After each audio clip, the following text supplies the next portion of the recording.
तो एम्स के अंदर एक स्टडी हुई थी 2024 के अंदर पब्लिश हुई थी। उसके अंदर ये बोला गया कि जब भी पोस्ट दिवाली या पोस्ट दशहरा तो ओपीडी की जो आई वुड से परसेंटेज है, ओपीडी का फुटफॉल है, वो अराउंड 40 to 45% बढ़ जाता है इन ऑल दी ओपीडीज। हमारे लंग्स का काम है बैलून की तरह है, हमारे लंग्स का काम है कि मतलब डिफ्लेट होना और इन्फ्लेट होना। अब इन्फ्लेशन और डिफ्लेशन की कैपेसिटी है, हम उसको कैपेसिटी को यूज ही नहीं कर रहे। अब जब यूज नहीं कर रहे तो धीरे धीरे धीरे वो चीज कम हो रही है। गेमिंग जोन के अंदर आपको बच्चे रिलेटिवली ज्यादा दिखेंगे, पार्क में कम दिखेंगे। पार्क में किसका बच्चा दिखेगा? गरीब का बच्चा, मजदूर का बच्चा। वो सारा दिन वैसे भी खेलता है, उसको कभी कोई लंग्स प्रॉब्लम नहीं है, हम लोगों को ही है। वो उसकी 2023 की स्टडी बताती है कि जो रूरल पॉपुलेशंस हैं, जो गांव में रहते हैं, उनके लंग्स 30 से 40% बेटर हैं जो अर्बन पॉपुलेशन है। जो गवर्नमेंट थी, गवर्नमेंट ने अपनी 2018-19 के अंदर पॉलिसी लेके आ गई, जो गवर्नमेंट ऑफ इंडिया की बात कर रहा हूं, इनको कंप्लीटली बैन कर दिया। लेकिन हम नुक्कड़ नुक्कड़ पे जाओ आपको मिलेंगे। डॉक्टर साहब ये पानी तो बेकार है बिस्लरी का। कहता वो जो 200 रुपए का पानी आता है ना, जो वो बढ़िया पानी है। अच्छा, मैंने कहा तू कितनी बार पीता है? कहता मैं एक बार दिन में बॉटल लेता हूँ, इससे ज्यादा मैं अफोर्ड नहीं कर सकता। मैं बाकी कहता मैं पीता ही नहीं हूँ क्योंकि नकली पानी है। आपके स्मोकिंग करने से आपके स्पर्म की क्वालिटी भी खराब होती है। तो जब आपके स्पर्म की क्वालिटी और एग की क्वालिटी खराब होगी तो जो बच्चा के जो ऑर्गन्स बनने हैं उसकी क्वालिटी भी कॉम्प्रोमाइज होगी। हमारा दिल्ली का एनवायरनमेंट 365 दिन सेफ नहीं है।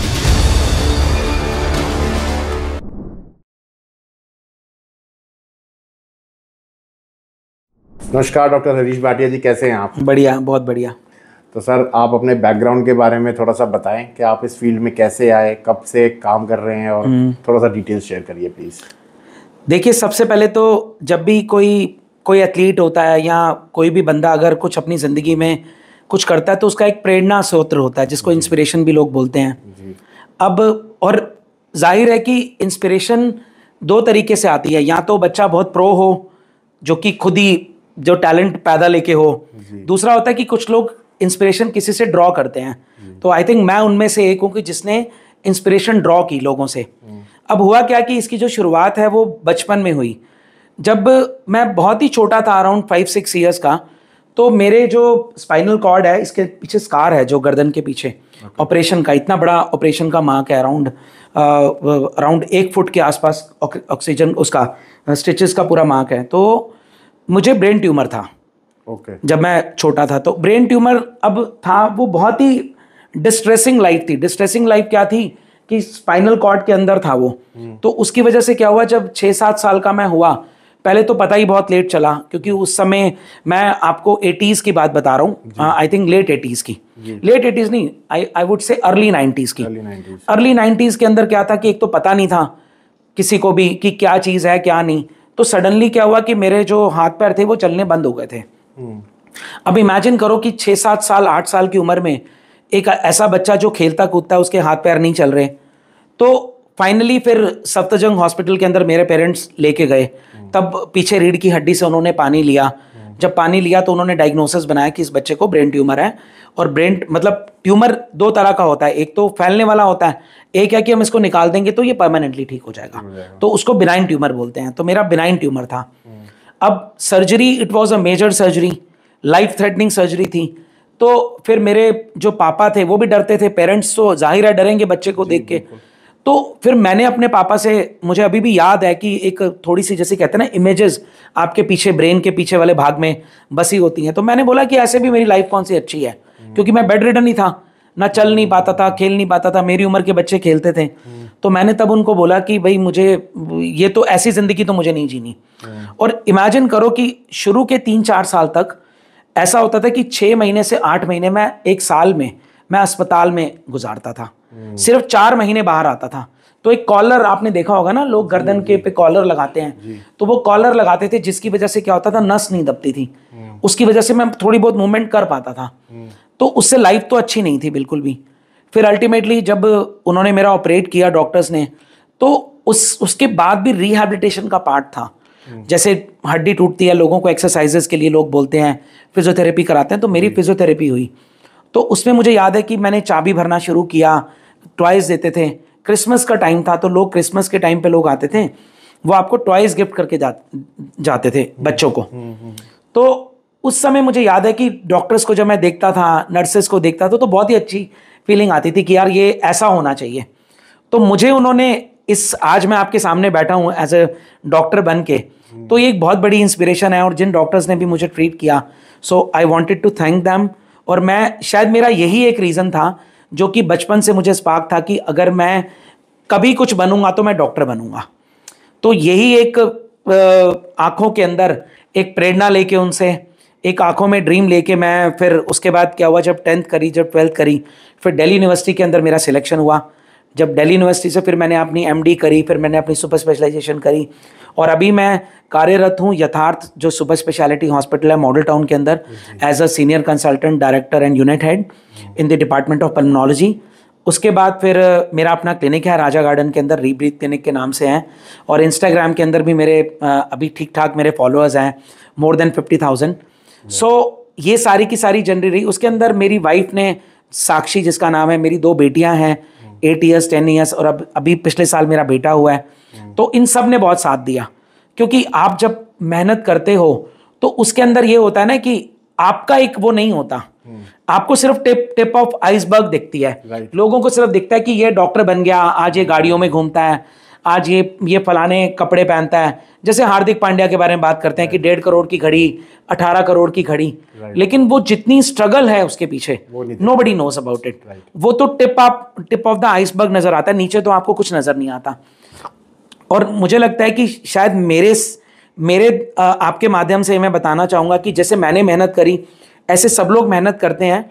तो आपको मेहनत करते रहना होता है, जिंदगी में फल की इच्छा नहीं करनी होती, जो हमारी गीता भी कहती है। आपको अपनी जिंदगी में अपने आप आपको मुकाम भी मिलेगा, और आप ऐसे बहुत सारी आपको चेयर्स मिलेंगी जहां पे आप बैठोगे और अपने बारे में बताओगे लोगों को। Very interesting, thank you. Sir pulmonology ही क्यों आपने स्पेसिफिकली चूज किया? पल्मोनोलॉजी इसलिए मैंने चूज किया क्योंकि आप जब लेट्स से कि जब मैंने MBBS किया, तो उसके बाद मुझे था कि PG करनी है, पोस्ट ग्रेजुएशन जिसको बोलते हैं। तो 2 आपके पास चॉइसेस होती हैं, या तो आप सर्जिकल स्पेशलिटीज़ में जाते हो, जो सर्जन बनते हैं काट पीट के निकाला, और दूसरा आप कहते हो कि आप मेडिसिन, जैसे आपने MD मेडिसिन सुना होगा, गैस्ट्रो के डॉक्टर सुना होगा, हार्ट के डॉक्टर सुने होंगे। तो मुझे दिमाग में मेरे एक ये था कि इंडस्ट्रियलाइजेशन हो रही है, बहुत ज़्यादा मेट्रो सिटी हो रही है, पोल्यूशन बहुत बढ़ रहा है, तो आई थिंक ये जो ब्रांच है ये ठीक ठाक पैसा देके जाएगी। अच्छा। उसके बाद क्या हुआ, जब मैंने इसको कंप्लीट किया तो फिर कोविड आ गया। तो कोविड में वो ब्लेसिंग इन डिस्गाइज हो गया मेरे लिए, जो आपने सोचा था वो साथ। हाँ, वो कोविड में हुआ। हालांकि मैं नहीं चाहूंगा कि ये दोबारा कभी भी हो किसी के साथ, क्योंकि in that way if you earn money, that is not the right intent. आपकी ऐसी इंटेंट नहीं होनी चाहिए। और कोविड के समय में वेस्ट दिल्ली के अंदर जो रजौरी गार्डन का मेरा प्रैक्टिस एरिया है, उसके अंदर मैं इकलौता ऐसा डॉक्टर था जो फिजिकली लोगों को देखता था। हाँ, तो और क्लिनिक में ऐसा होता था कि बहुत भीड़ होती थी, बहुत भीड़, मतलब क्लिनिक में 500-600 लोग लाइन लगा के खड़े हैं, फिजिकली तो कोई देखता ही नहीं था। अब आप 600 लोगों को आप नहीं देख सकते। तो हमने क्या किया, हमारा जो स्टाफ था, मुझे याद है कि मैं सुबह 9 बजे 10 बजे क्लिनिक पहुंचता था, शाम को 6 बजे तक हम कुछ खाते पीते नहीं थे, पानी वानी बीच में टी ब्रेक ले लेते थे, बीच में पानी पी लेते थे। अब परिवार वाले लोग आते थे कि डॉक्टर साहब हमें दिखाना है, अब इतना टाइम नहीं होता था आपके पास, तो हम सेग्रीगेट करते थे कि डायबिटीज, हाइपरटेंशन, बच्चे, बुजुर्ग, कितने लोगों को CT में क्या स्कोरिंग आया, उसके हिसाब से हमने प्रिस्क्रिप्शन डिजाइन कर दिया। और हमने बोला कि जिसको जो प्रिस्क्रिप्शन लेना ले जाओ, without having to go through any consultation process. तो लोगों ने, लेकिन लोग भी बड़े अच्छे थे, कुछ भी पैसे, कोई 5,000 देता था, कोई 10,000 देता था, कोई, किसी के पास कुछ नहीं था तो बेचारा कुछ नहीं दे पाता था। लेकिन हमने कोई बैरियर नहीं सेट किया था अपनी कंसल्टेशन में। मैंने कोई बैरियर नहीं सेट किया था कि मुझे 800 रुपये हर पेशेंट से लेने ही है। तो जिसका जो आता था हम अपना, उसके बाद हमने लोगों को दवाइयाँ भी बहुत दी, क्योंकि दवाइयाँ नहीं मिलती थी। आपको पता होगा कि इतने रिसोर्सेज इतने कम थे जी। तो आई थिंक ये सब चीज़ें जब मिली, जब आपने बॉर्डर के ऊपर रह के लोगों को आपने ट्रीट किया, उस समय मेरे दिमाग में भी एक बार आया कि फैमिली है, पता नहीं कुछ हो ना जाए। तो फिर मुझे ये मेरे दिमाग में एक था कि जो सोल्जर हैं, अगर वो जैसे ऑपरेशन सिंदूर हुआ, अगर वो घर बैठ जाएंगे तो बॉर्डर पे कौन लड़ेगा। तो उनका काम तो यह है कि भाई उनको उस समय देश की रक्षा करनी है, जो लोग हैं रक्षा करनी है। तो हमारा भी शायद यही काम था। And I would say with the conviction कि मैंने अपना काम बहुत ही बखूबी निभाया। विदाउट हैविंग टू कोई दिमाग में हैसल नहीं थी। और कभी भगवान ने अगर दोबारा भी अगर ऐसा होगा तो it is irrespective of the age, irrespective of the consequences, still I would serve people, क्योंकि मैं शायद उसी लिए डॉक्टर बना था। इसीलिए सर आज आपको उसका फल मिल रहा है। Thank you. आपने कहा कि कर्म करे जा फल की इच्छा मत कर जी। आपने उस समय पे कर्म किया, लोगों की मदद करी। बहुत डेस्परेट थे उस टाइम पे लोग। टाइम बीत गया तो हम लोग उसको भूल रहे हैं, बट बहुत डेस्परेशन था। और उस समय पे किसी डॉक्टर का मिलना ही अपने आप में बहुत बड़ी बात, बहुत बड़ा चैलेंज था। आपने बहुत अच्छा काम किया, तभी आज सर आज आप इतनी ऊंचाइयों को छू रहे हैं। Thank you. चलिए सर, अगले सवाल पे आते हैं कि सर आजकल लोग अपने 20s और 30s में ही ब्रीदिंग इश्यूज जो हैं वो फेस कर रहे हैं, बिना स्मोकिंग के भी फेस कर रहे हैं। और आखिर ऐसा क्या बदल गया है हमारे लाइफस्टाइल में जो हमारे लंग्स और जो हमारी बॉडी वो इतना जल्दी इफेक्ट हो रही है? उसका जो रीज़न है ना, वो सबसे प्राइमरीली कि लाइफस्टाइल रिलेटेड बहुत इसका फैक्टर है। अब जैसे अभी दिवाली का टाइम आएगा, दशहरे का टाइम आएगा, पराली जलेंगी, तो उसकी वजह से क्या होता है कि हम लोग, अभी तो आजकल एयर क्वालिटी बेटर है, बट एयर क्वालिटी जो है वो टच करती है 400, 500, 600। आपने सुना होगा उसमें PM 2.5 है, PM 10 होता है। तो एग्जैक्टली जो 2.5 का मतलब क्या है, एक लेमैन को नहीं पता कि PM 2.5 क्या है। तो 2.5 का ये मतलब है कि अगर हमारा जो बाल है, आपने एक बाल लिया अपने हाथ के अंदर, बाल की जो थिकनेस होती है दैट इज 100 माइक्रोग्राम, 100 माइक्रोमीटर। आपने बालों को 40 से डिवाइड कर दिया। जब आप 100 को 40 से डिवाइड करोगे तो 2.5 आ जाएगा। तो आप क्या इमेजिन कर सकते हो कि एक बाल को 40 भाग में डिवाइड करोगे और उसको देख पाओगे? You can't see from your own eyes. तो उस पार्टिकल साइज को 2.5 बोलते हैं, जो हमें नजर नहीं आता, which is beyond our reach. अब वो पार्टिकल जो साइज है गैसेस की वजह से वो बहुत ज्यादा बढ़ जाता है। वो आपके डायरेक्टली लंग्स के डीपर पार्ट में पहुंचता है, जो आपके लंग्स के अंदर इन्फ्लेमेशन कॉज करता है। उसकी वजह से आपके लंग्स के अंदर ब्रोंकाइटिस होता है, जो भी डिजीजेस वगैरह होते हैं, I will not go into the detail, but उसकी वजह से हमारी लंग की कैपेसिटी डिक्रीज हो रही है। सेकेंड इंपॉर्टेंट कारण ये है कि ऑफिस लंग सिंड्रोम है। ऑफिस लंग सिंड्रोम क्या है कि लोगों की प्रोलॉन्ग सिटिंग है। आजकल ब्लैंकेट आ गया, जेप्टो आ गया।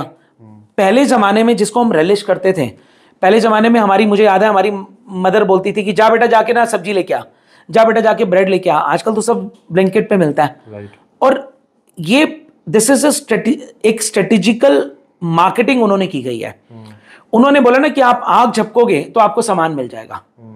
तो उन्होंने एक टैगलाइन दिया, उसका नाम है इंडियाज लास्ट मिनट ऐप। पहले भी लास्ट मिनट होता था। पहले तो क्या बोलते थे, बच्चे को थप्पड़ मारते, जा नीचे जाके ब्रेड लेके आ।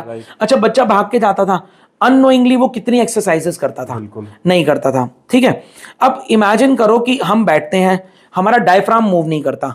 हमारे लंग्स का काम है बैलून की तरह है। हमारे लंग्स का काम है कि मतलब डिफ्लेट होना और इन्फ्लेट होना। अब इन्फ्लेशन और डिफ्लेशन की कैपेसिटी है, हम उसको कैपेसिटी को यूज ही नहीं कर रहे। अब जब यूज नहीं कर रहे तो धीरे धीरे धीरे वो चीज कम हो रही है।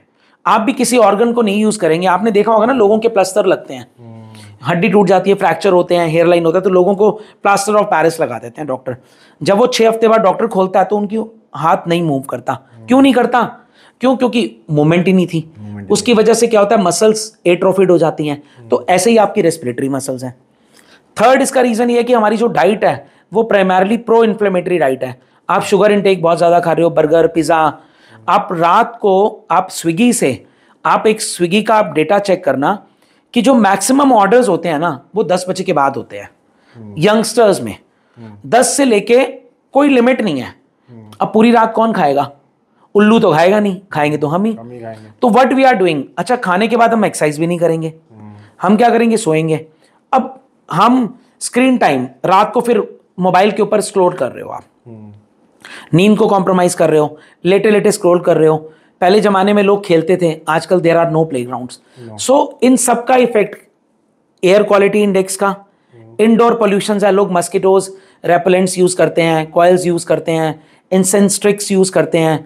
आपने देखा होगा बहुत सारे रूम फ्रेशनर्स लोग यूज करते हैं। तो indoor pollution, outdoor pollution, lack of activity, उसके बाद आपका लाइफस्टाइल, ऑफिस लंग सिंड्रोम मैंने बोला, ये सारे के सारे कंट्रीब्यूट कर रहे हैं एक साथ सो स्मोकिंग को तो हम अननेसेसरली विलन बना रहे हैं, जो कि है ही है विलन, मैं ये इसको एक्सेप्ट करूंगा कि विलन है, लेकिन क्या वो फैक्टर्स को हमने चेक किया? उसके बाद हल्का फुल्का इन्फेक्शन होता है लोगों को, कोविड हुआ, कोविड के बाद आपने देखा कि लोगों के लंग्स कॉम्प्रोमाइज हुए, और उन लोगों के हुए जिन लोगों को ऑलरेडी कॉम्प्रोमाइज थे लंग्स। सो ये सारे फैक्टर्स मिलके लोगों को ब्रेथलेसनेस दे रहे हैं, खांसी दे रहे हैं, जिसकी वजह से लोगों की कैपेसिटी लंग्स की इन्फ्लेट होने की और डिफ्लेट होने की वो कम हो चुकी है।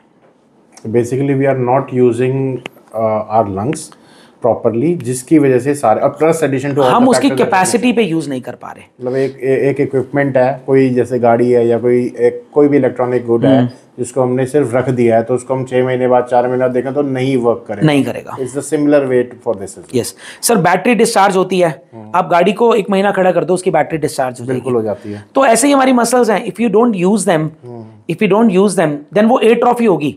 आप जिम जाते हो, जिम में लोग कहते हैं कि मैंने साल के लिए जिम छोड़ दिया, जो वो एट्रोफी होती है वो सब वापस फुस हो जाता है, जो बॉडी बनाई होती है वो सारी फुस हो जाती है, क्योंकि you are not using it. So exactly उसी पैटर्न के अंदर हमारे लंग्स भी हैं, हमारी मसल्स हैं, हमारी बहुत सारी एक्टिविटीज हैं। अच्छा, कौन रन करता है मुझे बताओ? कोई रन नहीं करता। अच्छा, कई बार पोल्यूशन होता है, उसकी वजह से आप रन नहीं कर पाते। और क्या आपने ऐसे बच्चे देखे हैं? पार्क में जाके देखो, आप पार्क में जाओ और गेमिंग जोन के अंदर जाओ, जिसके अंदर वो ऐसे ऐसे गाड़ी चला रहा होता है, need for speed 2 and PUBG ये सब कर रहा होता है। गेमिंग जोन के अंदर आपको बच्चे रिलेटिवली ज्यादा दिखेंगे, पार्क में कम दिखेंगे। पार्क में किसका बच्चा दिखेगा? गरीब का बच्चा, मजदूर का बच्चा, वो सारा दिन वैसे भी खेलता है, उसको कभी कोई लंग्स प्रॉब्लम नहीं है, हम लोगों को ही है। करेक्ट। अभी आपने कोविड का जिक्र किया, तो कोविड के बाद लोगों में लंग हेल्थ अवेयरनेस तो थोड़ा बढ़ा है, और ओवरऑल हेल्थ अवेयरनेस। एक चीज मैं आपको इंटरप्ट करूंगा, लैंसेट एक हमारा एक बाइबल है, जैसे गीता है, कुरान शरीफ है, उसके बाद गुरु ग्रंथ साहिब है, वैसे हमारी एक लैंसेट की स्टडी है, रेस्पिरेटरी जर्नल आती है एक, जिसको हम ब्लाइंडली फॉलो करते हैं। वो उसकी 2023 की स्टडी बताती है कि जो रूरल पॉपुलेशंस हैं, जो गांव में रहते हैं, उनके लंग्स 30 से 40% बेटर हैं जो अर्बन पॉपुलेशन है। क्यों? क्योंकि इतने रिसोर्सेज नहीं है। हालांकि गांव तक भी इंटरनेट पहुंच चुका है, इंस्टाग्राम पहुंच चुका है, फेसबुक पहुंच चुका है, यूट्यूब पहुंच चुका है, लेकिन स्टिल जो कुछ ऐसे बच्चे हैं, अब एक मोबाइल है परिवार के अंदर, यहां तो दिल्ली में तो हर बच्चे के पास मोबाइल है, हर घर में 6 मेंबर है तो 6 मोबाइल है, तो हर एक की अपनी स्क्रीन है, तो वो एक्टिविटी कम होती है। तो यही रीजन है कि जिसकी वजह से lungs are getting compromised. Blinkit नहीं पहुंचा ना गांव में अभी। हाँ, यस, पहुंच जाएगा वो भी बहुत जल्द, वो भी पहुंच जाएगा। तो हम कोविड की बात कर रहे थे सर, तो आप पोस्ट कोविड पेशेंट्स में कोई लॉन्ग टर्म इफेक्ट्स भी देखने को मिले हैं आप लोगों को? आपको एक स्टडी हुई थी, नेचर के अंदर आई थी, और वो भी अगेन लैंसेट के अंदर एक स्टडी आई थी, उसके अंदर उन्होंने बोला था कि 7 to 34%, 7 से लेके 34% तक कोविड के बाद लोगों के लंग के अंदर स्कैरिंग हुई। स्कैरिंग का मतलब यह है कि चोट अगर हुई तो उसका निशान आया। जब स्कैरिंग होती है तो उसको फाइब्रोसिस बोलते हैं। फाइब्रोसिस का मतलब है कि लंग्स का सिकुड़ जाना।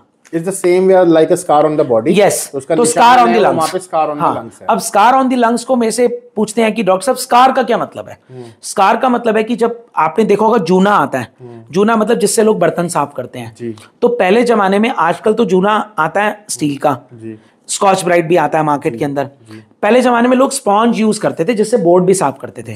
अब अगर स्पॉन्ज को आग लगा दोगे तो उसके अंदर गड्ढा बन जाता है, अदरवाइज तो उसकी जो पानी की एब्जॉर्बेंट कैपेसिटी होती है वो कम हो जाती है। तो सेम आपके लंग्स हैं जिसकी एयर को एब्जॉर्ब करने की कैपेसिटी है। जब जहां पे स्कैरिंग आएगी, जहां पे स्कार बनेगा, तो वो जो निशान बनेगा तो उससे वो इन्फ्लेट नहीं हो पाएगा, just like a balloon. Got it. तो जब वो आगे फैल नहीं पाएगा तो उसके अंदर हवा नहीं आ पाएगी ना, तो इसीलिए लोगों को ब्रेथलेसनेस हुई। तो ये 7 से 34% कंडीशन में था। इसके कुछ रिस्क फैक्टर्स है, जैसे लोग स्मोकिंग करते हैं या प्री एग्जिस्टिंग कोई लंग डिजीज था उनको, सपोज उनको एस्थमा था, सीओपीडी था या कोई इंटरस्टिशियल लंग डिजीज था, तो वो भी उन लोगों के लंग भी कॉम्प्रोमाइज हुए। इसका एक और कारण देखा गया, जिन लोगों के अंदर बहुत सिवियर इन्फेक्शन हुआ, सिवियर हुआ। कोविड का आपने स्कोर सुना होगा कि किसी का 25 में से 25 स्कोर था, किसी का 20 था 25 में से, तो and it is irrespective of the age, और कई लोग बिल्कुल ठीक हो गए। तो ये एक स्टडी थी जिसके अंदर बताया था कि 7 से 34% लोगों के अंदर स्कैरिंग हुई, और स्कैरिंग वेरिएबल थी। ऐसा नहीं था किसी के अंदर 4% हुई, किसी के अंदर 40% हुई, इसका कोई मापदंड नहीं था। और जिन लोगों के अंदर भी स्कैरिंग हुई उनको later part of the life में ब्रेथलेसनेस रहेगी, उनको खांसी रहेगी।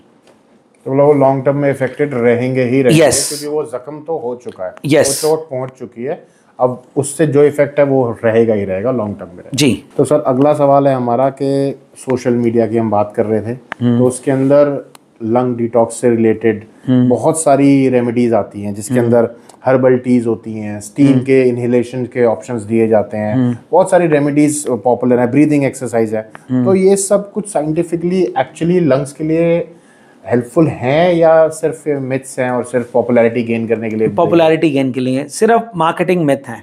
अब आजकल बड़ा ट्रेंड में है कि लोग, अब आप एक बात बताओ मुझे, मेरे पास ना पेशेंट आते हैं, वो मुझे भी बोलते हैं कि डॉक्टर साहब मैं ना रोज की ना 100 तो नहीं बोलेंगे, 50-60 सिगरेट पीता हूँ। इमेजिन 60 सिगरेट वाले मेरे पास लोग हैं। मैं भी मतलब इवन मैं भी हैरान होता हूँ, 60 सिगरेट दिन में कोई कैसे पी सकता पूरे है? दिन ही सिगरेट पी रहे हो? अब इमेजिन करो 60 सिगरेट की जब मैंने कैलकुलेशन लगाई तो मैंने बोला कि तू 8 घंटे तो सोता ही होगा कम से कम, बच्चे 16 घंटे। अब मैं मान के चल रहा हूं कि तू 16 घंटे सिगरेट पी रहा है, तो अगर तू हर आधे घंटे में भी सिगरेट पी रहा है तो भी तू 32 ही हुई। अगर तू 3 पी रहा है तो 48 हुई। तो इसका मतलब तू हर 15 मिनट में 20 मिनट में एक सिगरेट फूक रहा है। अच्छा तू भाई काम क्या करता है? People are, though the number is very less, still the people are doing it. अब on the top of that लोगों ने क्या बनाया, लोगों ने क्या किया, वेप का आ गया जी। अब वेप जब बना, शुरू में जब आया तो वेप वाली कंपनी ने एक ना नेटफ्लिक्स पे एक सीरीज आई थी जूल, आप सीरीज देखना जूल। जो जूल का जो वो पर्पस था, उन्होंने बोला था कि हम इसको सिगरेट लोगों की छुड़वा देंगे। लेकिन लोगों ने जब इसके ऊपर स्विच किया तो what they are doing is they are actually consuming more cigarettes as compare to the जो ई सिगरेट जिसको बोला। अब वो कैसे कर रहे हैं? लेट्स से कि आपने स्मोक डिटेक्टर लगा दिए, आप ऑफिस में हो, आप अपने कमरे में हो, अब उसके अंदर उन्होंने क्या किया, फैंसी से ना डिजाइन बनाए।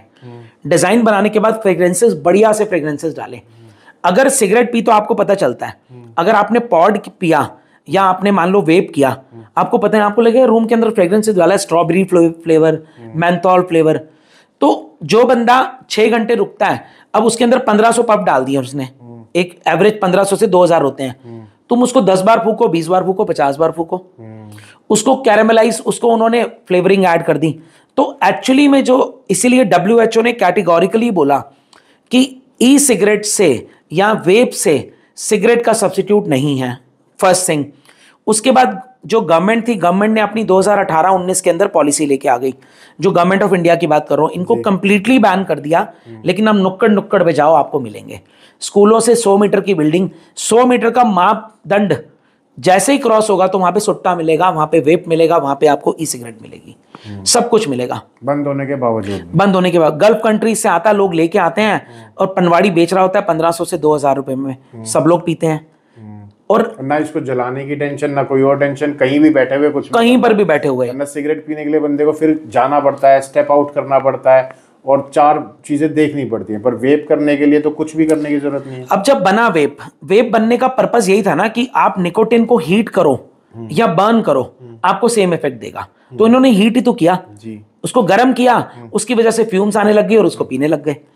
तो एग्जैक्टली अब जो कंपनी थी, फिर वो बड़ी सीरीज के अंदर तो बड़ा उसको स्यू कर दिया लोगों ने, पेरेंट्स ने। इंडिया में तो इतने लॉ सूट्स वगैरह ये सब नहीं है इंडिया में ना, लेकिन फिर भी लोगों ने क्या किया। और इमेजिन, जितने, एक सर्वे अभी हो रहा है उसके अंदर, I am the part of the survey, जितने बच्चे स्कूल के हैं जो 9th स्टैंडर्ड ऑनवर्ड्स हैं, ऑलमोस्ट 50 to 60% ऑफ द बच्चाज, इवन दी लड़कियां, दे वेप करते हैं। और उनके बैग में होता है, अब बैग में कैसे होता है, फैंसी स्टाइल में पेन ड्राइव है। आप कैसे उसको पिक करोगे ये बताओ? बाथरूम में जा रहा है वो, बाथरूम में जा रहा है वो, पी के आ रहा है। तो एग्जैक्टली यही हुआ जो आपने मेरे से सवाल पूछा कि जो सोशल मीडिया का जो आपने बताया कि जो लंग डिटॉक्स है। अब लोग क्या करते हैं, स्मोकिंग करते हैं, वेप करते हैं। अब स्मोक, लंग्स को हम अपनी प्रोटेक्ट कर सकते हैं, हम इसको बचा सकते हैं, हम इसको डिटॉक्सिफाई नहीं कर सकते।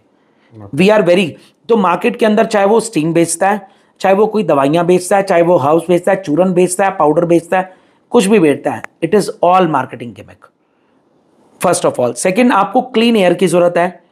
आपको मास्क पहनने की आवश्यकता है अगर आपको लग रहा है कि you are expose to the high I mean the pollution, आपको बहुत ज़्यादा पॉल्यूशन बहुत ज़्यादा है। आपको प्रॉपर वैक्सीनेशंस करनी है। अगर आप अस्थमैटिक हो, आपको साइनस की प्रॉब्लम रहती है, जो ट्रिगर्स है ना ये, तो उसके लिए आपको डॉक्टर ने जो भी एडवाइस किया है आपको उन सब चीज़ों को फॉलो करना है। तो we can protect our lungs, हम इसको डिटॉक्सिफाई नहीं कर सकते, दैट इज अ मिथ।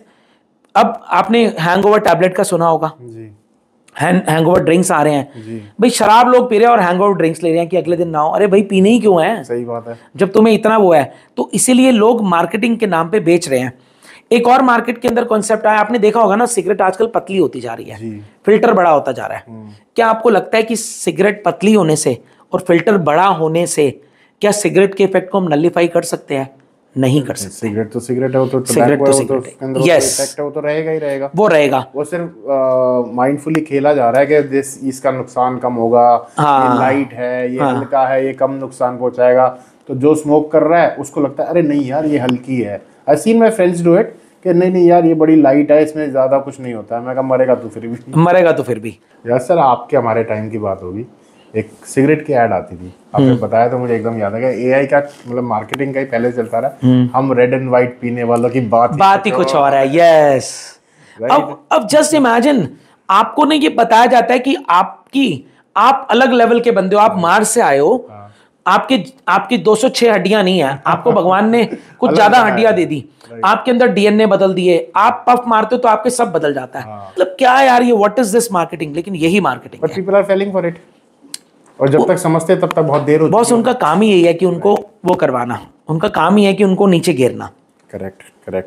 तो सर अगला सवाल है बच्चों से रिलेटेड कि आप जब इतनी समस्या हम दिल्ली में स्पेसिफिकली देख ही रहे हैं, तो दिल्ली में भी एलर्जीज, एस्थमा, ब्रीदिंग इश्यूज जो है सब कुछ बहुत ज़्यादा बढ़ चुके हैं। तो इस केस के अंदर बच्चों को क्या करना चाहिए, क्या प्रिकॉशंस ले सकते हैं? And even adding on to it, अब जो न्यूबॉर्न होता है, I don't know about other states, but जो न्यूबॉर्न हो रहा है सर वो सीधा नर्सरी में जा रहा है, क्योंकि वो नॉर्मल एयर में वो ब्रीथ ही नहीं कर सकता। एंड डॉक्टर्स रिकमेंड कि अगर ज़रूरत हो चाहे ना हो, प्रिकॉशनरी आप उसको वहाँ पे रखो, क्योंकि हमारा दिल्ली का एनवायरनमेंट 365 दिन सेफ नहीं है। We are not talking about just Diwali और न्यू ईयर और एनी अदर फेस्टिवल सीजन। तो बहुत ज़्यादा एलर्जीज और ब्रीदिंग इश्यूज बढ़ चुके हैं। इसके लिए हम क्या कर सकते हैं, पेरेंट्स क्या कर सकते हैं, हमें क्या करना चाहिए? देखो, सबसे पहले तो पेरेंट्स तो कर सकते हैं। एक तो ये है कि इसके अंदर मैं सबसे पहले स्मोकिंग का बताता हूँ। और स्मोकिंग के अंदर 3 चीज़ें हैं जी। फर्स्ट हैंड स्मोक का मतलब है कि आप स्मोक करते हो। सेकंड हैंड का मतलब है जो आपके साथ बैठा है वो स्मोक करते हो। थर्ड हैंड स्मोक का मतलब है कि आप दोनों कमरे से चले गए, धुआं था वो हवा में गया, वो सेटल हो गया, एक छोटा बच्चा आया 1 साल का, उसने ये सोफे के ऊपर ऐसे किया, उसने मुंह में हाथ डाल दिया, तो उसको थर्ड हैंड स्मोक बोलते हैं। और थर्ड हैंड स्मोक का ये डॉक्यूमेंटेड है, डॉक्यूमेंट कहते हैं, WHO कहता है, स्टडीज कहती हैं कि it stays in the air for up to 72 hours. Imagine आपने एक सुट्टा मारा, बच्चा आ रहा है 1 घंटे बाद, और 72 घंटे तक अगर बच्चा उस कमरे में खेल रहा है तो भी वो अफेक्टेड है। अब सेम गर्भवती महिला है कोई जी, उसके साथ भी ऐसा ही हो रहा है जी। तो गर्भ में जो आपने स्मोक किया, आपके अगर आप नहीं भी हो तो भी आपको अफेक्ट कर रहा है। पॉल्यूशन, आपका प्रो इन्फ्लेमेटरी डाइट जिसके अंदर high carbohydrate diet, junk food, fast food, lack of exercise, आपने उसके बाद मैंने आपको बताया with the advent of Swiggy कर दिया आपने, जोमेटो कर दिया, आपने ऑर्डर कर दिया, तो आप प्रोसेस्ड फूड की तरफ जा रहे हो ना। आप तो सब्जियां तो कौन खाते हैं, सब्जियां तो कोई खाता ही नहीं है आजकल के टाइम में। उसके बाद आपकी जो हेल्दी हैबिट्स हैं, लोग क्या करते हैं, बहुत सारे मेरे पास पेशेंट है वो पानी पीते ही नहीं है, उनको तो टॉनिक वाटर चाहिए, उनको स्पार्कलिंग वाटर चाहिए, उनको डाइट कोक चाहिए। वो कहते हैं कि हम पानी नहीं पीते, क्योंकि पानी के लिए जो कोहली साहब हमारे हैं उन्होंने इवोकस बना दिया कि अल्कलाइन वाटर है। अब अल्कलाइन वाटर जो है, एक बंदा मुझे बोलता है, कह रहे डॉक्टर साहब ये पानी तो बेकार है बिस्लरी का। कहता है वो जो 200 रुपए का पानी आता है ना जो, वो बढ़िया पानी है। अब अच्छा, मैंने कहा तू कितनी बार पीता है? कहता मैं 1 बार दिन में बॉटल लेता हूँ, इससे ज्यादा मैं अफोर्ड नहीं कर सकता। मैं बाकी कहता मैं पीता ही नहीं हूँ क्योंकि नकली पानी है। अब मुझे बताओ कि उसने सब फेल कर दिया। एक पानी की बोतल खरीदनी है, उसने बस वही पानी पीना है। इतने सालों से हम उसी पानी को पीते जीते आ रहे हैं। हम जीते आ रहे हैं, हमारे पूर्वज थे वो सब लिए 100 साल तक लोग जिए, और अभी भी बताते हैं कि जल ही जीवन है जी। उसने अल्कलाइन वाटर को सडनली जीवन बना दिया। तो वेयर वी आर हेडिंग। तो उसके बाद इंडोर प्लांट्स हैं, आपने जैसे स्नेक प्लांट लगा रखा है, ऐसे आपके जो पाम ट्री है, अरेका पाम है, उसके बाद पीस लिली है, रबड़ प्लांट है, these are all the plants जो कि नेचुरल एयर प्यूरिफायर है और ये बहुत ही सस्ते हैं। अगर इन सबको पौधों को कहेंगे, अगर कोई, not everybody can afford the air purifier, but ये प्लांट्स तो सारे 1000 रुपए में आ जाएंगे और कुछ नहीं करना, इनकी जीरो मेंटेन, ऑलमोस्ट निल मेंटेनेंस है। उसके बाद वैक्सीनेशन हैं, मैंने डॉक्टर्स के बाद बताया कि अगर उनको लेट्स से कि प्रोन है, कुछ एलर्जीज हैं जो ट्रिगर करती है, उनको नज़ला जुकाम रहता है, खांसी रहती है, उसके बाद नाक बंद होना, नाक बहना, बार बार मौसम बदलने से खांसी होना, तो ये जो कुछ लक्षण है, ये पेरेंट्स को अर्ली रिकॉग्नाइज करना है, अर्ली रिकॉग्नाइज होके अर्ली ट्रीटमेंट सीख करना है, क्योंकि आप अर्ली ट्रीटमेंट नहीं करोगे तो ये जो चीज़ें बढ़ती जाएंगी, फिर बाद में वो अ स्टिच इन टाइम सेव्स 9, तो वो पहले छोटी रूप में होती हैं, उसके बाद ये बढ़ जाती हैं। उसके बाद अगर आपका बच्चा स्मोक करता है, वेप करता है, तो आपको बच्चे से डिस्कस करना है, उसको रोकना है। एंड सर जैसे हम यंग बच्चों की बात कर रहे हैं, साल 2 साल 3 साल 4 साल, उस केस में पेट और स्टफ टॉयज क्या ये भी इम्पैक्ट करते हैं किसी हद तक? यस, बिल्कुल इम्पैक्ट करते हैं। तो सबसे पहले इसके अंदर उसके अंदर ना 2 थ्योरीज हैं जो कि साइंटिफिकली प्रूवन है, हाइपोथेसिस है। उसके अंदर बताता है कि those kids who are expose to the pets during their kids year, childhood year, तो उनके ब्रोंकियल एस्थमा के होने के चांसेस बहुत कम है। लेकिन सेकंड थ्योरी ये भी कहती है कि अगर एक बच्चा जिसको एलर्जीज थी, बाद में उनके पास पेट आता है, तो वो शायद पेट की वजह से भी वो ट्रिगर कर सकती हैं। यानी कि अगर 4 5 साल 6 साल की उम्र में अगर हमने पेट लिया एंड बच्चे को पहले से एलर्जी है या नहीं है, नहीं तो है, एलर्जी ट्रिगर हो सकती है। तो अभी भी ये ना ग्रे एरिया है, मतलब हम लोग still we are researching about it. But generally doctors always prefer and recommend के पेट नहीं होना चाहिए। अगर किसी को एलर्जी है, कुछ है, तो पेट्स को तो बिल्कुल ही मना करते हैं। उसका रीजन ये है कि not because of the pets की जो बाल होते हैं उसके अंदर बहुत सारे डैंडर्स आ जाते हैं, कुछ माइट्स आ जाती हैं, जिससे आपका रिस्पॉन्स ट्रिगर करते हैं। जैसे कारपेट है आपके, उसके कर्टन्स हैं, आपने सेम जो सॉफ्ट टॉयज बताया, उनके अंदर डस्ट डिपॉजिट होती है। हाँ, तो इसीलिए रेगुलर उसकी वैक्यूमिंग करना बहुत इंपॉर्टेंट है। आप उसको ड्राई क्लीनिंग करवा सकते हो। उसके बाद यूजुअली आप अपने पेट्स को और जो भी ये सब सॉफ्ट टॉयज हैं उनको ऐसी जगह रखना चाहिए जहां पर वेंटिलेशन अच्छा है। ऐसे रूम में नहीं रखना चाहिए जो डार्क रूम है, मतलब आप बेड एरिया आपका। तो normally these are the recommendations. और दूसरा आपने एक सवाल पूछा था कि छोटे बच्चों को नर्सरी में रखा जाता है। अब उसके अंदर मदर का मैंने रोल बताया कि मदर ने क्या, जब वो गर्भवती थी, गर्भ में जब बच्चा था, तो उन्होंने क्या न्यूट्रिशन लिया, एक्सपोजर हुआ नहीं हुआ, उसके बाद बच्चे का बर्थ वेट कितना है, बच्चे के लंग्स प्री मैच्योर बच्चा तो नहीं है। तो ये कुछ फैक्टर्स हैं, और जो कि आपको पता है जो आपके स्पर्म है जब आप स्मोक करते हो, चलो मैं कहता हूँ सारे फैक्टर्स को साइड पे कर दो, आपके स्मोकिंग करने से आपके स्पर्म की क्वालिटी भी खराब होती है। तो जब आपके स्पर्म की क्वालिटी और एग की क्वालिटी खराब होगी, तो जो बच्चा के जो ऑर्गन्स बनने हैं उसकी क्वालिटी भी कॉम्प्रोमाइज होगी। तो इसके बारे में भी WHO ने बोला है कि जो स्पर्म, जो लोग स्मोक करते हैं तो उनकी क्वालिटी कम होती है, स्लगिश मूवमेंट होती है, उनकी मोटिलिटी मतलब जो उनकी मूवमेंट है वो भी कम हो जाती है, और लेटर ऑन उनके बच्चे को भी वो अफेक्ट कर सकता है। फिर IVF की तरफ जाना पड़ता है। अब इंपॉर्टेंस हो रही है लोगों को, इरेक्शन में प्रॉब्लम हो रही है, डिस्फंक्शन होता है, इरेक्टाइल डिस्फंक्शन हो रहा है, लोगों को ये कि फर्टिलिटी की इश्यूज आ रही हैं। बहुत सारे मैरिड कपल हैं, they have not been able to conceive. बिल्कुल, वो क्यों नहीं कंसीव कर रहे? क्योंकि लाइफस्टाइल ऐसा है। तो ये सारे के सारे जो नेचर है ना, अभी रावण इस बार रावण का दहन नहीं हुआ, बहन हुआ, मतलब मैं बोलूंगा बहा है रावण। अब इमेजिन करो कि क्या कभी ऐसा होता था कि इस समय बारिश होना इतना, और इस बार एल नीना इफेक्ट है। एल नीना इफेक्ट में क्या है कि जो आपकी हवाएं हैं, जब वो नॉर्थ इंडिया से, जब हिमालय से चलेंगी, उसके बाद पराली साथ में आएगी, साथ में दिवाली का पोल्यूशन आएगा, तो वो सारी की सारी हवाएं दिल्ली की तरफ डाइवर्ट करेंगी। जब दिल्ली की तरफ डाइवर्ट करेंगी तो आपका it is going to be extreme cold. अब वो क्या होगा, जब आपका पोल्यूशन 500-600 टच करेगा तो स्मॉग बनता है। स्मॉग क्या है कि इनविजिबल लेयर बनती है जो कि सूरज की रोशनी को उस लेयर के अंदर से आने नहीं देती और जहां से ठंड को निकलने नहीं देती, तो इसलिए आपको यू फील कोल्ड। तो वो इफेक्ट आने वाला है। उसके अंदर लंग्स के जो पेशेंट्स हैं उनको ध्यान रखना है। मैं बोलता हूं कि उनको अर्ली मॉर्निंग अगर वो एक्सरसाइज करते हैं किसी भी फॉर्म में, जब वो स्मॉग बहुत ज़्यादा होती है, इफेक्ट होता है, तो उनको अवॉइड करना है। आउटडोर जो एक्टिविटी है उसको अवॉइड करना है, इवन बच्चों को भी, क्योंकि नॉर्मली रेस्पिरेशन आपकी 12 से 14 बार या 15 बार होगी। जब आप फिजिकल वर्क कर रहे होगे तो 25, 30 बार, 40 बार भी होगी। तो in a way you are consuming 3 times more air as compare to the normal times. So that is the reason जो पार्टिकल्स है वो आपके और ज्यादा अंदर जाएंगे। राइट। अब ऐसे ही जैसे दिल्ली में ना बहुत ज्यादा पोल्यूशन हो जाता है, तो एम्स के अंदर एक स्टडी हुई थी 2024 के अंदर पब्लिश हुई थी। उसके अंदर ये बोला गया कि जब भी पोस्ट दिवाली या पोस्ट दशहरा, तो ओपीडी की जो आई वुड से परसेंटेज है, ओपीडी का फुटफॉल है, वो अराउंड 40 to 45% बढ़ जाता है in all the OPTs. All the OPTs के अंदर क्या है, रेस्पिरेटरी ओपीडी जो कि चेस्ट स्पेशलिस्ट हैं, या जनरल मेडिसिन जो डॉक्टर प्राइवेट प्रैक्टिशनर्स हैं जो कि फिजिशियंस हैं। सर तो नेक्स्ट क्वेश्चन है स्नोरिंग को लेकर, कि स्नोरिंग को अधिकांश तौर पे नॉर्मल समझा जाता है कि सब करते हैं घर में, तो क्या स्नोरिंग जो है वो किसी एक्सट्रीम लेवल तक भी पहुंच जा सकती है, या लंग इशू रहता है, या ये हमारा टॉन्सिलाइटिस इशू है, एग्जैक्टली है क्या, और क्या ये एक्चुअली में डेंजरस हो सकता है?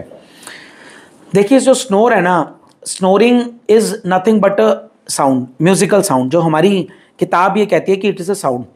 आपने जब बांसुरी देखी होगी तो बांसुरी के आप पोर्स को जब ब्लॉक करते हो तो एक साउंड निकलता है, डिफरेंट साउंड आता है। तो ऐसे ही हमारी नॉस्ट्रल से लेके गर्दन तक, गले तक एक रास्ता है, जो कहीं पर भी अगर वो नैरोड हो जाएगा, थोड़ा सकरा हो जाएगा, तो उसकी वजह से साउंड बनेगा, जो कि it is not a musical sound, I would say बहुत ही अनप्लीजिंग साउंड है, but that is a sound, science ये कहती है।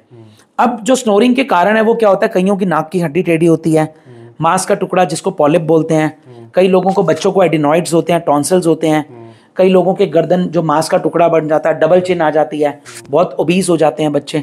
तो बच्चों के लिए तो usually it starts with the snoring. Normally वो स्नोरिंग माँ बाप कंप्लेन करते हैं कि बच्चा मुंह खोल के सोता है, नाक से सांस नहीं लेता और बहुत खराटे लेता है बड़े। उसके बाद यही सेम प्रॉब्लम एडल्ट्स में भी रैम्पेंट है। कारण वही होते हैं जो मैंने आपको बताए। अडल्ट्स में प्राइमरली वेट गेन की वजह से होता है, बच्चों में एनाटॉमिकल डिफेक्ट्स होते हैं, मतलब इस एयरवेज के अंदर कहीं ना कहीं रुकावट आएगी तो उसकी वजह से ऐसा होगा। अब बच्चों के अंदर ये बड़ा इंपॉर्टेंट इसीलिए है क्योंकि उस समय पेरेंट्स को अलार्म बच जाना चाहिए कि मेरे क्या बच्चे को टॉन्सिल्स तो नहीं है, एडिनॉइड्स तो नहीं है, कुछ नाक की समस्या तो नहीं है। क्योंकि जब प्राइमरली माउथ ब्रीदर्स जो बच्चे होते हैं उनका ये मुंह जो खुल जाता है, बाहर आ जाता है, क्योंकि भगवान ने आपको नाक से सांस लेने के लिए बनाया जी। जब आप मुंह खोल के सोते हो तो लोगों के जो टूथ हैं उसकी मैल अलाइनमेंट हो जाती है। आपने देखा होगा ना, कईयों के जबड़ा जो है वो बाहर आ जाता है, ये बाहर आते हैं तो उनकी पूरी मुंह बंद नहीं हो पाता। तो एक तो कॉस्मेटिक इसका इफेक्ट है लड़कियों के अंदर खासकर, कि माँ बाप बोलते हैं बेटा मुंह बंद कर, मुंह बंद कर, वो मुंह बंद ही नहीं कर पाता, उसको आदत है मुंह से सांस लेने की। फिर उसके बाद क्या होता है कि जब आप मुंह से ज्यादा सांस लेते हो तो आपकी जो ब्रेथ है वो बैड ब्रेथ में कन्वर्ट हो जाती है, बदबू आती है। ऐसा क्यों होता है? क्योंकि आप जब सांस लेते हो तो आपकी जो एयरवेज है वो ड्राई हो जाते हैं। जब आपके मॉइस्चराइजेशन खत्म होती है एयरवेज की, लुब्रिकेशन खत्म हो जाता है, तो वहां पे बैक्टीरियाज जो होते हैं, आपके जो हमारे जो एयरवेज हैं उसके अंदर सिलिया होते हैं। सिलिया का मतलब सिंपल है वाइपर्स। गाड़ी के ऊपर वाइपर्स होते हैं, वो क्या करते हैं, आपके जो भी आपके रेन आता है या कोई भी आपका कोई मान लो कि बीट आया कोई बर्ड का, उसको आप क्लीन करते हो। तो ऐसे हमारे सिलियाज हमारे एयरवेज को क्लीन करते हैं, और उसको काम करने के लिए मॉइस्चर चाहिए होता है, lubrication. That lubrication would be the saliva. Saliva, yes, तभी हम सलाइवा लेते हैं। अब आपने जब माउथ से ब्रेथ किया सोते हुए, सलाइवा आपका सूख गया, सिलिया की मूवमेंट ब्लॉक हो गई। सिलिया क्या करते हैं, आपके जो एयरवेज को क्लेंस करते हैं, जो बैड बग्स हैं उनको बाहर भी निकाल के फेंकते हैं। और आपने देखा होगा आजकल बच्चे जंक फूड बहुत खाते हैं जी। आपने कभी नोटिस किया होगा बच्चों की ना गर्दन जो है ना वो मैली हो गई है। मैली मतलब काली हो गई है। तो मेरे पास पेरेंट्स आते हैं कि डॉक्टर साहब ये ना मैली हो गई है गर्दन। उसको एक्यांथोसिस नाइग्रेंस बोलते हैं। एक्यांथोसिस नाइग्रेंस इज अ टर्म जिसकी वजह से क्या होता है कि insulin, it is a sign of insulin resistance. Okay, what is insulin resistance? कहने का मतलब यह है कि जो उनका लाइफस्टाइल चल रहा है, आने वाले टाइम में वो डायबिटीज हो जाएगा, उनको ब्लड प्रेशर के इश्यू आ जाएंगे। And I am talking about a 9-year-old, मेरे पास बच्चा आता है वो डायबिटिक है। वो बॉर्न डायबिटिक नहीं था, लाइफस्टाइल ऐसा है, सारा दिन पबजी, सारा दिन जंक फूड, सारा दिन सेडेंटरी लाइफस्टाइल, और एक 9 साल के बच्चे का 85 kg वेट है। 85 kg वेट, हाइट उसकी 3.5 फुट, 3.25 फुट हाइट और 85 kg वेट। और पेरेंट्स पता क्या बोलते हैं, मेरा बेटा गोलू मोलू है, बड़ा ही सुंदर है मेरा बच्चा, देखो चबी चबी कितना प्यारा लग रहा है मेरा बच्चा। अब उसके पेरेंट्स को मैं गाइड करता हूं कि ये चबी चबी अभी आपको लग रहा है, आप न्योता दे रहे हो डायबिटीज को, हाइपरटेंशन को, किडनी खराब होने को, बहुत सारी ऐसी बीमारियां जो कि इसको अभी इसी उम्र में देने वाले हो, सिर्फ प्यार प्यार में बच्चे को। तो प्यार नहीं करो बच्चे के साथ, डांटो बच्चे को कि तुझे नहीं खाना। उसके बाद आपने में से जो सवाल पूछा, क्या पूछा आपने में से, स्नोरिंग को लेके। अब अडल्ट्स में होता है तो it can lead to the obstructive sleep apnoea. Obstructive sleep apnoea में क्या होता है कि हमारा जो ये एयरवेज है नैरोड हो जाते हैं, खराटे आते हैं, जिसकी वजह से नींद नहीं पूरी होती। नींद ना पूरी होने की वजह से उसको डायबिटीज, हाइपरटेंशन, स्ट्रोक, बहुत सारे ऐसी चीजें के रिस्क बढ़ जाते हैं।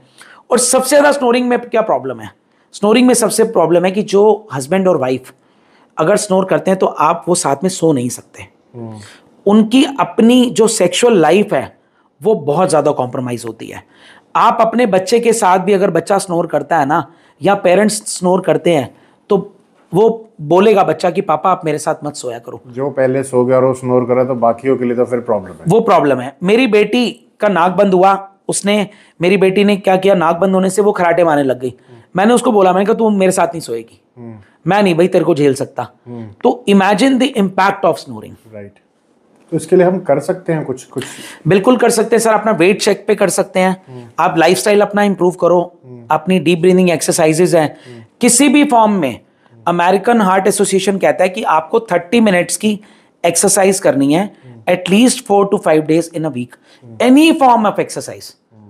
आप जाते हो पार्क में अपने पेस से वॉक करके 1 किलोमीटर वॉक करना जाते हो, this is more than sufficient. आधा घंटा करना है जरूरी है, 5 दिन लगभग, 150 मिनट एक हफ्ते के अंदर।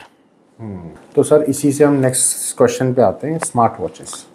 आजकल बहुत स्मार्ट वॉचेस चल रही हैं, इसके अंदर बहुत सारी ऑप्शंस हम लोगों को मिलती हैं, स्लीप ट्रैकर्स भी मिलते हैं। अभी आपने कई बार एम्फेसिस दिया कि नींद ना पूरी होना भी एक बहुत इंपॉर्टेंट फैक्टर है, यानी कि प्रॉपर वर्कआउट भी चाहिए, तो on that to balance it proper rest भी उतना ही जरूरी है। तो क्या स्मार्ट वॉचेस हेल्पफुल होती हैं हमारे लिए किसी इन सब चीज़ों को ट्रैक करने में, या स्लीप को स्पेसिफिकली ट्रैक करने में, या बाकी किसी एस्पेक्ट्स के अंदर? जो आपके जो डिवाइसेस बने, इसको एक्टिग्राफी बोलते हैं हमारी लैंग्वेज में, ACTI ग्राफी। ग्राफी का मतलब रिकॉर्डिंग। तो जब आप स्लीप के बारे में रिकॉर्ड करते तो लोगों के अंदर ये मिथ है कि स्लीप जो है वो it is the timing, it is only the I would say the duration of the sleep which matters. It is not the quality of the sleep, and they don't talk about the timing of the sleep. अब timing क्यों important है? जो सूरज भगवान है आपका, वो तो अपने टाइम पे आएगा, अपने टाइम पे जाएगा। आप जिस समय सो रहे हो, अब लोग क्या करते हैं, 4 बजे सोते हैं और सुबह 12 बजे तक सोते हैं, कहते हैं डॉक्टर साहब हमने 8 घंटे ले लिए। तो एग्जैक्टली आपकी जो ये डिवाइसेस हैं जिसको एक्टिग्राफी बोलते हैं, ये आपकी स्लीप को मॉनिटर करते हैं, आपकी स्लीप की क्वांटिटी को बताते हैं, क्वालिटी को नहीं बताते। क्योंकि ये नहीं बताते कि आपकी NREM स्लीप कितनी है, जो स्लीप की स्टेजेस है, REM स्लीप कितनी है, वो इनके बारे में नहीं बताते। बट स्टिल ये आपको थोड़ा बहुत आइडिया देते हैं, आपका हार्ट रेट कैसा था, आपकी बॉडी को रेस्ट मिला नहीं मिला। तो these are the screening devices, like it is just like आप घर में शुगर चेक करते हो, डॉक्टर आपको बोलता है कि मैंने दवाई दे दी, आप घर में एक प्रिक करो और अपनी शुगर चेक करके बताओ। बीपी लोग चेक करते हैं। जी। तो these are just screening devices जो आपका अलार्म रेज करते हैं, आपको बताते हैं कि कुछ ना कुछ आप मिस कर रहे हो, कुछ प्रॉब्लम आपको होने वाली है। But these are not diagnostic devices.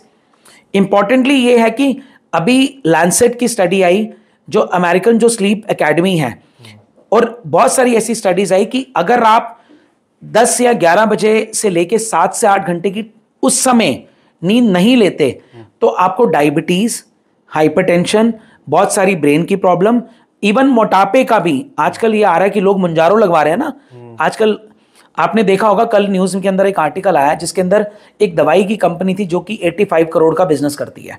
अच्छा। ऑगमेंटिन नाम है, GSK। सेकंड नंबर पे 80 करोड़ के उसने वेट लॉस के इंजेक्शंस भेज दिए। सोचो कि लोग वेट लॉस के लिए इंजेक्शंस लगवा रहे हैं, 14,000 से 27,000 रुपए एक महीने के लिए खर्च कर रहे हैं, और ब्लिंकिट से ऑर्डर कर रहे हैं। अच्छा, लोग ऑडी पे जाते हैं, मर्सिडीज पे जाते हैं जिम के अंदर साइकिल चलाने के लिए। भाई पहले ही पैदल चले जाओ, साइकिल पे चले जाओ। तो where we are going, so exactly जो डिवाइसेस हैं दे आर हेल्पफुल, बट ऐसा नहीं है कि सिर्फ इन्हीं के ऊपर आपको ट्रस्ट करना है। आपको टाइमली सोना है, टाइमली उठना है, क्योंकि जो नींद है वो आप कितनी भी जनरेशन बीत जाएंगी, नींद की जो 7 से 8 घंटे का जो टाइमिंग है वो कभी नहीं बदलेगा। और लोग क्या करते हैं, जब रात को सोते हैं स्क्रीन करते हैं, कहते हैं यार ये मेरा ना नाइट टाइम है। लोग आपको पता है फ्लॉन्ट करते हैं, यार I am a night person. मैं ना अपने आप को, लोग सोचते हैं कि ये बहुत ही बड़ा एक, मतलब जैसे कंधे पे स्टार लगते हैं ना एसीपी डीसीपी के, मैं तो हाँ यार मैं ना नाइट पर्सन हूँ। मैं तो रात में, मेरी जब रात अकेली होती है, मैं अकेला होता हूँ तो मैं नेटफ्लिक्स देखता हूँ, मैं सीरीज वगैरह कोई ना कोई फॉलो करता हूँ, मैं हुक्का पीता हूँ, मैं वेप पीता हूँ, मैं लेट नाइट स्विगी से ऑर्डर करता हूँ। अब इमेजिन कि वो क्या करने वाला है अपनी बॉडी के साथ में। सर ये तो एक पूरी मेंटालिटी है पूरे देश की, ओवरऑल जो इम्पैक्ट हो रही है, इसको कैसे बदल सकते हैं हम?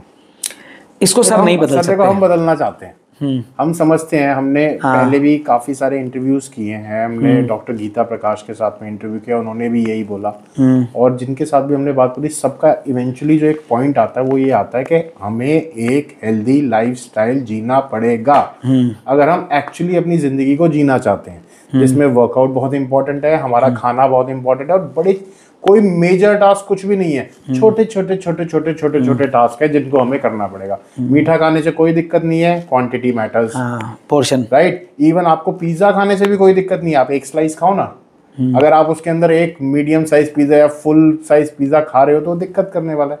How do we make that impact के पीपल इस चीज को समझे, और उसको, जैसा आपने कहा कि इस नेगेटिव चीज को अपने बारे में पॉजिटिव करके ना बताएं कि मैं तो रात को जगता हूँ और मैं तो ये करता हूँ। सर उसका ना सबसे पहला जो स्टेप है ना, सबसे पहले मैं बोलता हूँ कि first step to get out of the hole, आप गड्ढे में फंसे हुए हो जी, is to stop digging it further. सबसे पहले उसे खोदना बंद करो। अब खोदने का क्या तरीका है कि आप मान नहीं रहे, अगर आपने मान लिया तो आपने 50% काम कर लिया। तो सबसे पहले आप मान लो कि आप गलत कर रहे हो। अगर मैं सुट्टा मारता हूं तो मैं मान लूं ना कि मैं सुट्टा मारता हूं, गलत है। अब हमारे ब्रेन के अंदर, मैं आपको बताता हूं कि हमारे अंदर का रावण है। सब लोग रावण को चलाते हैं, डंडी लेके आते हैं, हमारे अंदर का भी तो रावण है ना। हमारे अंदर एक सेंटर होता है, इसको हिप्पोकैम्पस कहते हैं, एक एमिगडाला सेंटर होता है, जो हमारे मिड ब्रेन के अंदर एक चावल के दाने जितना एक पीस है। और हमारे ब्रेन के अंदर आगे का पार्ट होता है, इसको कहते हैं प्रीफ्रंटल कॉर्टेक्स। अब हमारा जो अंदर का जो ब्रेन है, जो सेंटर के अंदर, जिसको एमिगडाला बोलते हैं, वो क्या करता है, वो हमें ना अर्ज देता है चीजों को लेके कि यार ये काम करना है। जैसे मान लो मेरे दिमाग में अभी अर्ज आ गया कि मुझे पिज्जा खाना है, अब मुझे पिज्जा खाना है। जब तक मैं पिज्जा खा नहीं लूंगा ना, तब तक वो शांत नहीं बैठेगा। अब मैंने जब पिज्जा खा लिया तो पिज्जा खाने के बाद मुझे गिल्ट की फीलिंग आएगी, गिल्ट की फीलिंग आएगी, तो वो मेरे को प्रीफ्रंटल कॉर्टेक्स देता है। अब उसकी जो शैतान है आपका दिमाग का, उसकी स्पीड है काम करने की कुछ 25 मिली सेकेंड, और उससे 10-40, मतलब जो हमारा ये आगे का जो पार्ट है, ये उससे मतलब डिवाइडेड बाय 40 कर लो। अगर ये 100 की स्पीड पे भागता है तो ये 2.5 की स्पीड पे भागता है, बहुत स्लो है। तो हमारा जो प्रोसेसिंग सेंटर है, जो हमें बताता है, वो बहुत स्लो है। तो जब आप 20-25 मिनट के बाद रियलाइज करते हो, आप खाना खा रहे हो, आप खा रहे हो pizza, burger, butter chicken, 2 point beer के भी पी लिए, 25-30 मिनट के बाद रियलाइज हो गया यार मुझे तो भूख ही नहीं थी इतनी, मैंने क्यों खाया। तो एग्जैक्टली लोग इसी पैटर्न के ऊपर काम करते हैं। तो लोगों को रियलाइज करने के लिए सबसे पहले एक्सेप्ट करना पड़ेगा। उसके बाद जो हमारे एज ओल्ड मेथड से, मैं सबको बोलता हूं, बचपन में जब आप स्कूल जाते थे, आपको याद है पनिशमेंट्स क्या होती थी? हाँ, मुर्गा बनाते थे, मुर्गा बनाना करके करते थे। अब योगा में जाओ तो कहते मुर्गा बनो जी, मुर्गा बनो, कहते लैट्रिन वाले, हिंदी जो लैट्रिन वाला पोज है ना, उसके ऊपर बैठो, जिसको कुछ मल आसन बोलते हैं। आपको पता है मल आसन बोलते हैं उसको, कहते अभी पीछे कुछ रील के अंदर जो आई थिंक शिल्पा शेट्टी ने बोला कि मल आसन का क्या फायदा है, वो हमारी सजाएं होती थी। अच्छा, आज की डेट में हम डॉक्टर के पास जाते हो, डॉक्टर क्या बोलता है? सब्जियां खाओ जी। हम बचपन में आते थे, मम्मी बोलती थी पढ़ता नहीं है, आज घिया बनाऊंगी, तोरे बनाऊंगी, टिंडे बनाऊंगी। आज वो डॉक्टर बोलता है कि ये खाओ। जो हमारी सजाएं होती थी, आज वो हमारी नेसेसिटीज है। वापस सर्कल घूम के हम वहीं पहुंच रहे हैं।